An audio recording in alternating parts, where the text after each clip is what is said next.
আসসালামু আলাইকুম ওয়া রাহমাতুল্লাহ। ডিয়ার স্টুডেন্টস, আশা করি তোমরা সবাই খুব ভালো আছো। আলহামদুলিল্লাহ আমিও ভালো আছি। কথা আর না বলে আমি সরাসরি ক্লাসে চলে যাচ্ছি। তোমাদের ক্লাস 4-এ একটা টপিক আছে, সেই টপিকটা হলো পত্র লিখন। তোমরা বাংলাতে হয়তো কখনো করে থেকেছো এর আগে, হয়তো ইংরেজিতে এর আগে না করতেও পারো। আমি তোমাদেরকে সুন্দর করে কিভাবে পত্র লিখতে হয়, যেটাকে ইংরেজিতে বলা হয় লেটার রাইটিং। লেটার মানেই হচ্ছে চিঠি বা পত্র। তো লেটার অনেক রকমের থাকে।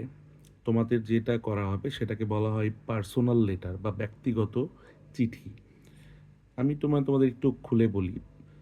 তোমার যে কোনো ব্যক্তিগত কথা কাউকে জানানোর জন্য যে চিঠির মাধ্যমে আমরা লিখি। দেখা গেল যে তুমি কেমন আছো, তুমি কোনো এক জায়গাতে বেড়াতে গিয়েছো, এইটা সম্পর্কে তুমি তোমার বন্ধুকে একটা চিঠি লিখছো। তুমি কি করেছো পিকনিকে বা বেড়াতে গিয়েছো, এটা সম্পূর্ণ লিখতে যাচ্ছ। এইটাই হচ্ছে চিঠির মাধ্যমে লিখতো একটা সময় মানুষ, যখন মোবাইল ফোন বা টেলিফোন খুব একটা অ্যাভেলেবল ছিল না তখন। তো আমরা যখন ক্লাস করবো ইনশাল্লাহ স্কুলে, তখন আমি বিস্তারিত বলবো। আজকে শুধু তোমাদেরকে বলি ব্যাপারটা। একটা লেটারের মোট 6টা অংশ থাকে। কয়টা অংশ থাকে? 6টা। আর এইটা দেখো, আমি তোমাদের পড়াচ্ছি তোমাদের বইয়ে 179 পৃষ্ঠা। প্রথম যে 1 নম্বর লেটারটা আছে, এটা দেখো কি লেখা আছে। Suppose you are Mamun, write a letter to your friend Hasib about your garden. Suppose মানে মনে করার কিছু, মনে করা। তো মনে করো তোমার নাম মামুন, তোমার বন্ধু হাসিবকে তোমার বাগান সম্পর্কে একটা চিঠি লেখো। তো মোট 6টা অংশের মধ্যে এই যে এটা হচ্ছে একটা অংশ, যেখানে তুমি মানে যে পত্র লিখবে, লেটারটা লিখছে, তার ঠিকানা থাকবে আর তার নিচেই তারিখ থাকবে।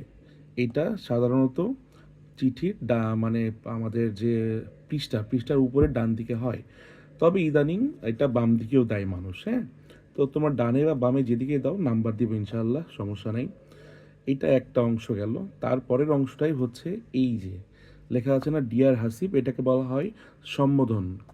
ডিয়ার হাসিব মানে এখানে কি প্রিয় হাসিব, বন্ধুকে লিখছ। এটা হচ্ছে একটা অংশ, দ্বিতীয় অংশ। তারপরেই হচ্ছে পত্রের যে প্রধান যে বিষয়টা, প্রধান অংশ বলা যায়, সেটা হলো পত্রের মেইন বিষয়বস্তু। সেটাকে লেটারের বডিও বলা হয়, ঠিক আছে। সেটা শুরু হয় ডিয়ার হাসিবের পর থেকে। যে এখানে বলেছে I am glad to hear from you after so many days, you wanted to know how I am spending my free time. মানে এরকম করে শুরু করেছে, হ্যাঁ। তারপর লিখেছে nowadays I have been busy in my vegetable garden. এগুলো তোমাদের সব থেকে সুবিধার ব্যাপার হচ্ছে এই বইটার পাশেই বাংলা দেওয়া আছে, ঠিক আছে। তো এভাবে বলেছে যে তার বাগান সম্পর্কে সব লিখেছে, দেখেছো কি কি ফসল আছে বা গাছ আছে সব লিখেছে। লেখার পরে এই যে দেখো একদম শেষে এই জায়গাতে লিখেছে যে soon we will have ripe and ripe red tomatoes ready to pick from the garden. খুব তাড়াতাড়ি আমরা বাগান থেকে পাকা লাল টমেটো তোলার জন্য, মানে কি বলে, রেডি হয়ে যাবে এরকম, ঠিক আছে। টমেটোগুলো রেডি হয়ে যাবে তোলার জন্য। তো এতদূর পর্যন্ত কিন্তু বাগানের বিবরণ দিয়েছে, মনে রাখবা। তো এই শুরু থেকে মানে আই এম গ্ল্যাড থেকে শুরু করে এতদূর পর্যন্ত এটা হচ্ছে একটা অংশ, ঠিক আছে।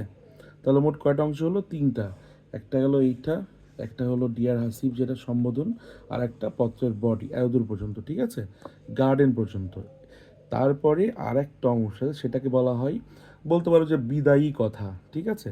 চিঠি শেষ করে লাস্টে আমরা যেমন ফোনে কথা বলে শেষে বলি না যে ওকে ভাই ভালো থাকবেন, আবার কথা হবে বা বাসায় আসবেন, এই ধরনের বিদায়ী যে কথাটা থাকে, সেটাও একটা অংশ পত্রের। তাই এখানে লিখেছে দেখছো লাস্টে, এবং এটা কিন্তু আলাদা প্যারাগ্রাফে হবে, ঠিক আছে। এখান থেকে শেষ করে দেখছো আরেকটা প্যারা শুরু করেছে।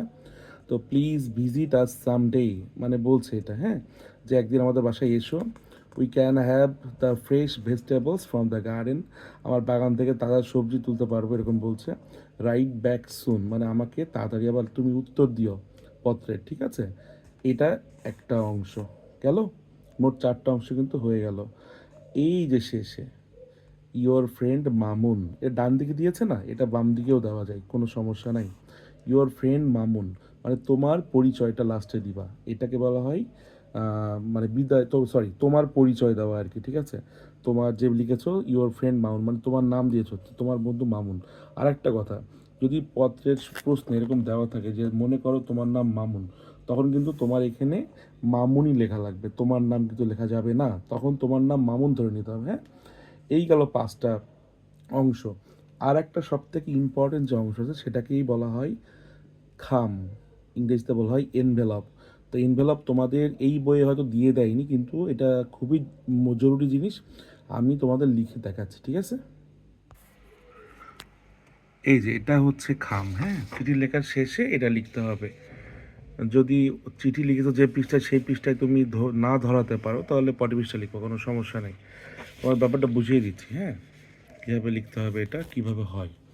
দেখো, চিঠির একটা অংশ, দুইটা অংশ, মানে দুই দিকে দুইটা পক্ষ থাকে। আর এখানে লিখবে স্ট্যাম্প, হ্যাঁ, কারণ এটাকে ডাক টিকিট, পোস্ট স্ট্যাম্প বা শুধু স্ট্যাম্প লিখলে হয়, ডাক টিকিট, হ্যাঁ, এটা এরকম করে লিখবা। বাম পাশ হচ্ছে ফ্রম, দেখেছো, ফ্রম মানে কি, থেকে, মানে চিঠিটা কার কাছ থেকে যাচ্ছে। ডান দিকে টু মানে কার কাছে যাচ্ছে চিঠিটা, ঠিক আছে। তো বাম দিকে যেহেতু তোমার নাম মামুন ধরা হয়েছে, তো ফ্রম মামুন, মামুনের পরে মেহেরপুর মানে জেলার নাম, তুমি মেহেরপুর দাও আর অন্য জেলা দাও, সমস্যা নাই। আর ডান পাশে টু, টু এর পরে হাসিব, ঠিক আছে।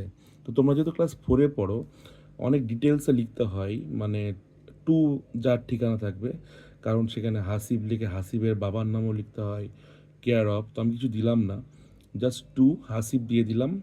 আর নিচে একটা ঠিকানা দিলাম, 10/B বড় বাজার।